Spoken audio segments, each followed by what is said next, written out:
Waaqayyo nagaan nu haa oolchu. Kanaan walaa darbuu ta'e. Nuuf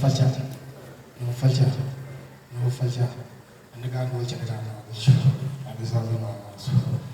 Kunoo waldaan kun kaabaa kibbaa bahaa dhiyaa uummata Oromoo tokko walitti qabeetu hundeessee ammas Waaqayyo hundeessaa gad fageessu. Oromoo tokko haa godhu. Uummanni Oromoo diinagdeedhaan miidhamaadha.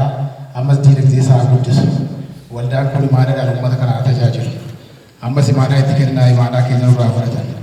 Waaqayyo isaan haa gargaaru.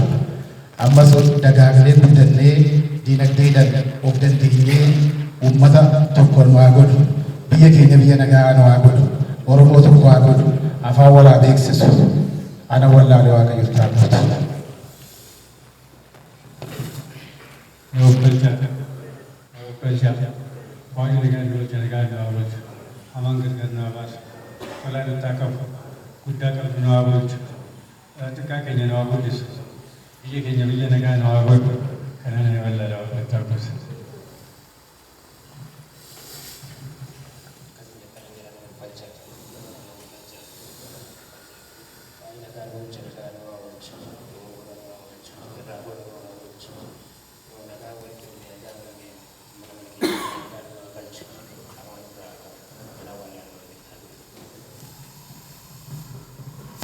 Nuuf falchaa. Waaqni nagaa fuudhee nagaa nu haa oolchu. Biyya keenya biyya nagaa haa godhu. Waldaa kanallee nagaa haa godhu. Akkanumatti wal ga'ee xumura keenyallee haa bareechu. Waldaan kun illee caleenya ta'e waan hunda haa mo'atu. Dhiibee waan hunda haa jibsu. Akkanumatti walitti qabame waan waltajjii keenya waltajjii nagaa haa godhu. Annuuf illee nagaa nu haa galu. Anaan wallaalu waan jedhamu. Leen manguddoota keenya gara keessuma seenatti nusi waddaadha. Nuuf falchaa. Nagaan nu oolchu nagaan nu haa oolchu. Abisaa nu haa oolchu. Kunoo waldaan kun kaabaa kibbaa bahaa dhiyaa uummata Oromoo tokko walitti qabeetu hundeessee ammas Waaqayyo hundeessaa gad fageessu. Oromoo tokko haa godhu. Uummanni Oromoo diinagdeedhaan miidhamaadha. Ammas diinagdee isaa haa guddisu. Waldaan kun imaanaadhaan uummata kanaa tajaajilu. Ammas imaanaa itti kennaa imaanaa keenya nurraa fudhatan. Waaqayyo isaan haa gargaaru. Ammas dagaaglee guddannee diinagdeedhaan of dandeenyee uummata tokko nu haa godhu. Biyya keenya biyya nagaa nu haa godhu. Oromoo tokko haa godhu. Afaan walaa beeksisu. Ana wallaalee Waaqayyo taa'uuti. Nuuf falchaa. Waaqayyo nagaan nu oolchu nagaan nu haa oolchu. Hamaan gargar nu haa baasu. Tolaan itti haa qabu. Guddaa qabdu nu haa oolchu. Xiqqaa keenya nu haa guddisu. Biyya keenya biyya nagaa nu haa godhu. Kanaan ani Nuuf falchaa. Waaqni nagaa fuudhee nagaa nu haa oolchu. Biyya keenya biyya nagaa haa godhu. Waldaa kanallee nagaa haa godhu. Akkanumatti wal ga'ee xumura keenyallee haa bareechu. Waldaan kun illee caleenya ta'e waan hunda haa mo'atu. Dhiibee waan hunda haa jibsu. Akkanumatti walitti qabame waan waltajjii keenya waltajjii nagaa haa godhu. Annuuf illee nagaa nu haa galu. Anaan wallaalu waan jedhamu.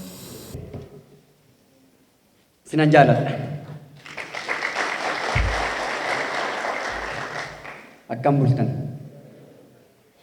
Kabajamtoota fi jaalatamtoota miseensota waldaa dargaggoota caffee hojii gamtaa walii gala akkasumas hundaa'uun bulchiisa magaalaa kanaa kan ta'an kabajamtoota fi jaalatamtoota kabaja guddaa kan qaban warreen deeggaruu fi humna ta'uu fi warreen qabnu qaxaleewwan nu fakkaatan umuriin kan amma keenya nutti dhiyaatan waan jennu kan nu dhaga'uu danda'an harka tokko nu jidduutti argamuu isaaniitiif haamilee guddaa naa kennaafi.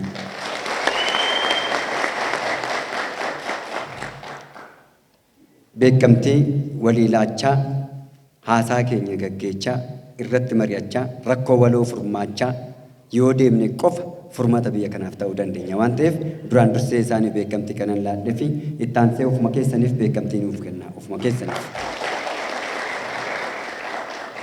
Kanattaansuudhaan kabajamtoonni fi jaalatamtoonni miseensonni damee kanaa kan taatan baga guyyaa irraa yaa'ii idilee lammaffaa yookaan hundeeffama koree caasaa damee kanarraa kan taatan irratti marsaa lammaffaa riifoormii fi akkasumas koree duraan qabnuu fi dabalataan kan filannu irratti hirmaachuudhaaf warreen abbootii sheerii warri taatan baga abbaa sheerii waldaa dargaggoota caffee hojii gamtaa taatanii baga ta'uu keessanitti hin komatina inni hin gaabbina ta'uun keessan waa'ee fi wiidha baga har'a geechan baga waliin ga'uu dandeenye. Kanattaan suudhaan waldaan dargaggoota caffee hojii gamtaa waliigala qormaatota kam isaatiyyuu kara carraatti jijjiiruudhaan carraa argate immoo injifannoo godhachuudhaan galtee adda addaa qabachaa deemaa jira. Waldaan dargaggoota caffee hojii gamtaa waliigala labsii 985 muraa 2009 jalatti hundaa'een kan ijaaramedha. Akkaataan ijaarama keenyas akkuma beekamu miseensonni keessummoota keenyaaf malee miseensota keenyaaf otoo hin taane ijaaramni keenya Oromiyaaf Finfinnee irraa walitti dhufuudhaan sadarkaan ijaarama keenyas sadarkaa federaalaatti duraan Federal Libra Agency kan jedhamu san yeroo ammaa kan Federal Libra Commission jedhamee kan yaamamu irratti guyyaa gaafa 29 ji'a jaaffaa 2012 hundeeffama isaatis teessoo isaa muummeedhaa magaalaa Finfinnee handhuura keenya keessatti kutaa magaalaa Kolfee Qaraaniyoo aanaa 2 maddeetti argama. Yeroo ammaas biiroon keenya achuma jira. Kanattaan suudhanis isa qofaa miti waldaan dargaggoota caffee hojii gamtaa waliigala hundaa'ee ji'a sadaffaatti olaa ga'ee eegamu hunda sadarkaa federaalaatti ikoonomistoota 26 qorannoo isaa fixatee fizibilitii bu'aa qabeessummaa isaa fixatee hojiitti galuudhaan bakka hundatti iddoo jira jedhamu iddoo dargaggeessa Oromoo jira jedhame hunda isaa ga'u irratti calqaba nageenya hangafa nageenya guddaa irratti ga'eedhaan gaachanaa fi eboo geeba adda addaaf fardeen collee abbaa nagaa abbaa duulaa jedhamne moggaafamnee kan jiru waldaa dargaggoota caffee hojii gamtaa waliigalaati isa calqabaatiif jechaadha.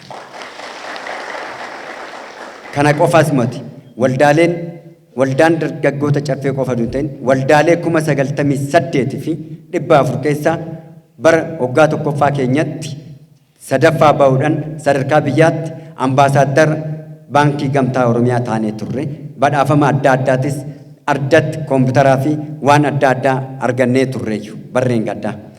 Barana garuu waggaa tokkoffaa keenyatti sattaansuudhaan waldaa 100 sadarkaa biyyaatti jiru keessaa tokkoffaa bahuudhaan waggaa tokkoffaa keenyatti ambaasaaddara cooperative national cooperative society youth ambaasaadar jedhamne ambaasaaddarri nuu hidhamee jira baga gammaddan kanaafis. Kana qofaas miti barana amma immoo 2014 dhuma ishiitirratti qormaata gufuu guttoo qurcaa waldaa dargaggoota caffee hojii gamtaa waliigalaa qonnamuudhaaf turee fi gufachiisuuf ture wal diigumsaaf wal cabsuu wal balleessuu wal nyaachuu barame san itti fufamuuf kan ture hin taanee fi diinaaf hin milkoofne dargaggeessa Oromoos ta'e uummanni Oromootis boo'uu hin dandeenye jala baanee jirra baga gammaddan. Kabajamoo obbo Sanyii Indaashaw pirezidaantii waldaa caffee dargaggoota itti gaafatamummaan isaa murtaa'e kabajamtoota hooggansa magaalaa keenyaa bakka kanatti argamtan kabajamtoota miseensota waldaa bakka kanatti argamtan hundi keessan yaamicha isiniif godhame kabajanii baga yaa'ii lammaffaa akka magaalaa sulultaatti gaggeeffamu irratti baga nagaan dhuftan anaa dhufu isiniin jechuun barbaada. Waldaan caffee hojii gamtaa dargaggoota waggaa 2 keessatti seenaa isaarraa waanuma gabaabaa dhageenyarraa yeroo ilaallu waldaa jijjiirama guddaa keessa jiru. Jijjiirama qofaa osoo hin taane seenaa hojjechuudhaaf seenaa Oromoo jijjiiruudhaaf waldaa kutatee ka'e humna guutuudhaan onnee guutuudhaan akka ta'e ka'umsumarraa yaada makka irraa fudhachuun hin danda'amu. Haala kanaan yoo deemne tokkummaa keenya yoo cimsine dinagdee keenya walitti fidne jijjiirama bu'uuraa fiduun akka danda'amu hiyyummaa seenaa gochuun akka danda'amu amala bartee kaleessa dheengadda Oromoof dargaggeessa Oromoo irratti ta'aa ture tootaalii jijjiiruun akka danda'amu gaaffii tokko iyyuu hin qabu jechuudha. Kanarraa kaanee kan ilaallu tokkummaadhaan akkasitiin kaanee hojjennaan tokkummaadhaan akkasitiin qindoofnee hojjennaan seenaa hojjechuun akka danda'amu hiyyummaa seenaa gochuun akka danda'amu waan nuti agarsiifataniif nutis maqaa bulchiinsa magaalaa sulultaatiin guddaa galatoomaa ulfaadhaa isiniin jechuu barbaannaa jechuudha. Seenaa keenya jaarraa hedduudhaaf miidhamne dinagdeedhaan waggaa hedduudhaaf biyya kana keessa miidhamne jijjiiruu qabnaa ejjennoo jedhuun ka'e yoo xiqqaate maallaqa miliyoona 300 400 tilmaamamu horachuu danda'ee jira. Karaa biraatiin miseensa nama 12,000 hanga 15,000 20,000 horachuudhaaf sochii gaarii jira.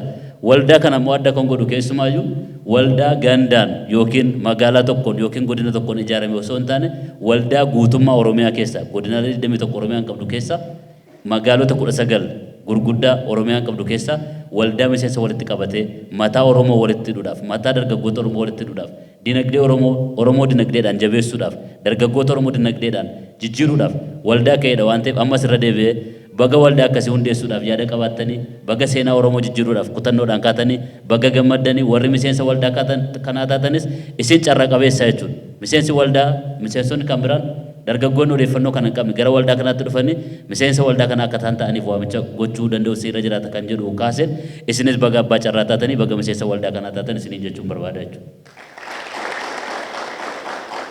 Akkuma jedhame kun jalqabbiin boor seenaa guddaa hojjechuun akka danda'amu jalqabbii irra ilaaluun hin danda'amu.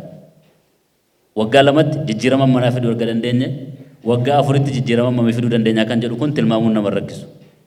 Waggaa lamatti hundooftanii sadarkaa biyyaatti badhaasa argachuu erga eegaltanii kana booda wanti qabeessin dhaabuu danda'u akka hin jirre agarsiistuu tokko akka fakkeenyaatti kaasuu hin danda'amu jechuudha. Kun seenaan waldaan waggaa lamatti hundaa'e waldoota 98 miti 98 keessa sadarkaa kana ba'uu jechuun seenaa irratti mataasaa ilaaluu hin danda'amu. Ajaa'iba inni fudhachuu hin danda'amu jechuudha.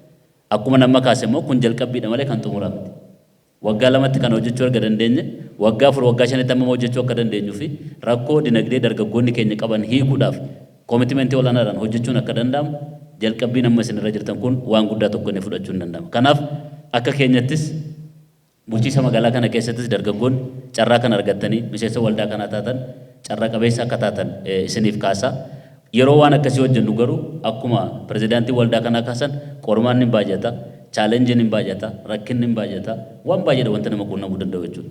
Inni guddaan garuu rakkina jiru carraatti jijjiiranii, chaalenjii nama quunnamu haala mijataatti jijjiiranii, qormaata nama quunnamu gara waan gaariitti jijjiiruudhaaf onneen, kutannoon, koomitimentiin jiraatee jennaan wanti nuti chaalenjii nutti dhufu kamiyyuu injifanneen darbineef hin jiru jechuudha. Biyya kana keessa fudhannee ilaalle yeroo ammaa qormaata baay'eetu jira. Chaalenjii baay'eetu jira. Guyyaa guyyaadhaan ajandaan uumamu ajandaa baay'eedha. Ajandaan karaa kamiin uumamu iyyuu tokkummaa waldaa kanaa diiguu danda'u irra hin jiraatu. Ajandaan karaa kamiin iyyuu uumamu kamiyyuu sochii waldaan kun amma jalqabee rakkoo dinagdee furuudhaaf kutatee ka'e hiyyummaa seenaa gochuudhaaf kutatee ka'e tasumayyuu dudduuba deebisuu danda'u irra hin jiraatu. Kana gochuudhaaf immoo murteessaan miseensa waldaa kanaati. Kana gochuudhaaf immoo murteessaan qaamni mootummaa deeggarsa barbaachisu gochuudha. Kana gochuudhaaf immoo murteessaan qaamni waldaa kana geggeessu gahee isarraa eegamu qixa barbaadamuun bahuu danda'utu irra jiraata jechuudha. Kanaaf tokkummaa keenya cimsine qormaata karaa kamiin nutti dhufu, chaalenjii karaa kamiin nutti dhufu, rakkoo karaa kamiin nutti dhufu injifannee ce'uudhaaf qophaa'aa ta'uu danda'utu nurra jiraata kan jedhu kan fudhachuun baay'ee barbaachisaadha. Kanaaf akka miseensa waldaa kanaatti irratti hojjechuu kan qabdan akkuma sila kabajamoo pirezidaantii waldaa kanaa kaasan nageenya irratti hojjechuun baay'ee barbaachisaadha. Rakkoo nurraan ga'uu kan danda'u biyya nagaa qabdu keessatti dinagdee naga qabeessa ta'e dinagdee seenaa biyya kanaa jijjiiruu danda'u hojjechuun hin danda'amu. Biyya nagaa hin qabne keessatti garuu dinagdee sochoosuun hiyyummaa seenaa gochuudhaaf karoorsuun hiyyummaa seenaa gochuudhaaf deemuun hin yaadamu jechuudha. Kanaaf nageenya irratti hojjechuun hojii keessan ijoo ta'uu danda'utu irra jiraata.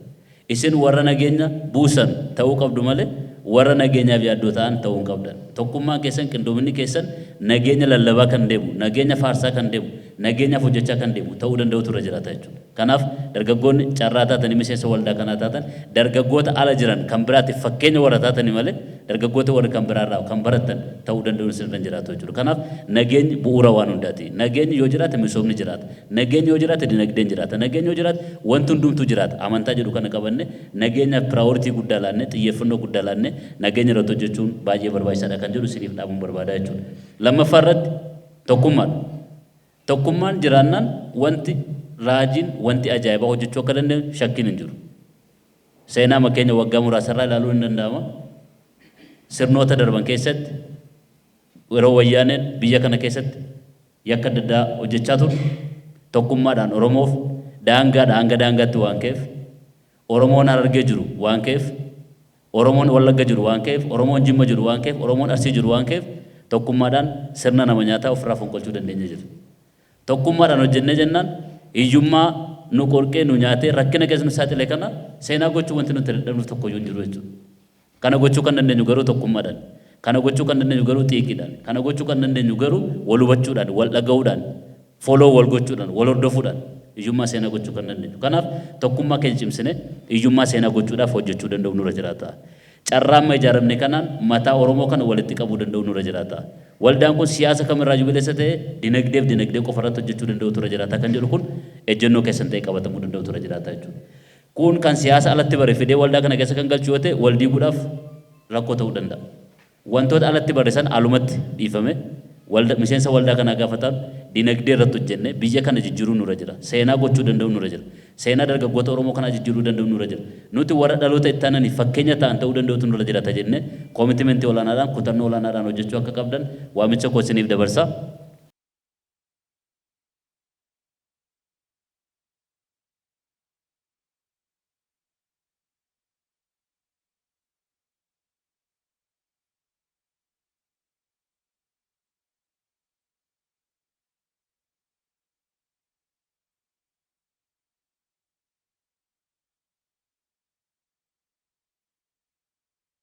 Waldaan kun kan hundeeffame akkuma isaan sila kaasanii bara 2012 kan hundeeffamedha.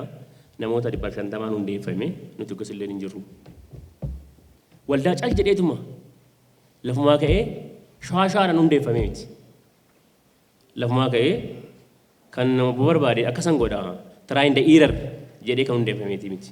Mul'ataan abjootamee hundeeffame waan ta'eef karaa barbaade akkaataa barbaade kaabanis kibbaanis osoo wanti barbaade dhufe ani abadan jedhee kanan isinitti himu duubatti hin deebi'us hin kufus bakka jedhe bakka yaade ni eega sababiin isaa dhugaan hundeeffame waan ta'eef dhugaa jira waan ta'eef jechuudha.